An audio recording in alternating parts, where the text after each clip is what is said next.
विज्ञान या वैज्ञानिक पद्धति मेथड ऑफ साइंस होता है, किसी को समझने का कहीं भी होता है, वह समाज विज्ञान में भी होता है। पहले तो परिकल्पना ही की जाती है, लेकिन उस परिकल्पना को बार बार परीक्षित किया जाता है। हम लोगों को जो प्रैक्टिकल में पढ़ाया जाता था, हम लोगों ने उसको भी खत्म कर दिया है।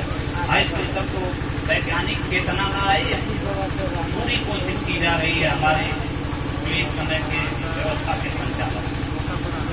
तो परिकल्पना तो हमारी या किसी भी व्यक्ति की व्यक्तिगत सोच का हिस्सा है कि ये हो जाए तो ये हो सकता है, ये हो सकता है, लेकिन हो जाने पर जब अंतिम निर्णय लेता है व्यक्ति, तो वही होता रहेगा कि नहीं, उसका वो बार बार परीक्षण करता है। उदाहरण को बार बार ये बात मैं कर सकता हूँ, आसानी से बात समझ जाएगी। जो हम पानी पीते हैं, पानी तो प्रकृति जगत से प्राकृतिक स्रोतों से आता है, लेकिन यह पानी बन सकता है लेबोरेटरी में, प्रयोगशाला में। और प्रयोगशाला में जब पानी बनाना होगा तो दो गैसों से बनता है, हाइड्रोजन के अणु और ऑक्सीजन के अणु। और यह दो गैसों को मिला देने पर जब पानी बनता है तो निश्चित तापमान पर, तो जहाँ हम बात करें यहाँ भी बनेगा, दुनिया के कोने कोने में बनेगा। और इसलिए कह पाना संभव है कि ऑक्सीजन और हाइड्रोजन के मिलने से पानी बनता है।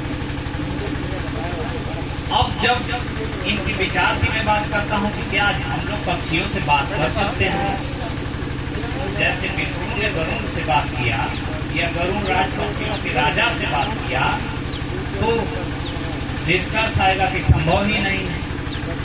और अगर बात हो भी सकती है, जिस पर कबीर ने लिखा भी कि हुआ हरि बोले, यानी कुछ बातें कुछ पक्षी ऐसे हैं जो बोल सकते हैं जिस तरह का बनवाना चाहते हैं, लेकिन सीमित नहीं हो सकते।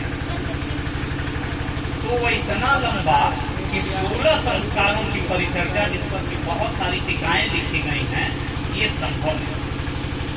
तो उसमें एक अंतिम, मैं संक्षिप्त करूं क्योंकि का इशारा बार बार है कि संक्षिप्त की बात हो, अंतिम जो संस्कार है वह है मृत्यु संबंधी संस्कार। और वहां जो मृत्यु होने पर परिकल्पना है उनकी, इनकी ब्राह्मणवादियों की या ब्राह्मण ग्रंथ की, वहां नाम आता है वेद। गरुड़ पुराण के भी मैं तथ्य देता हूं जानबूझकर कि आप भी इसको अध्ययन करिए, तभी बात समझ में आएगी।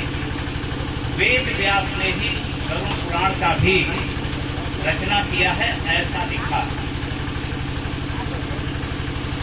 उसमें बात आती है कि मरने के बाद जब कोई भी प्राणी या और तो प्राणी करते नहीं है दुनिया के, हम ही लोगों में ये सब है, मनुष्य प्राणी में,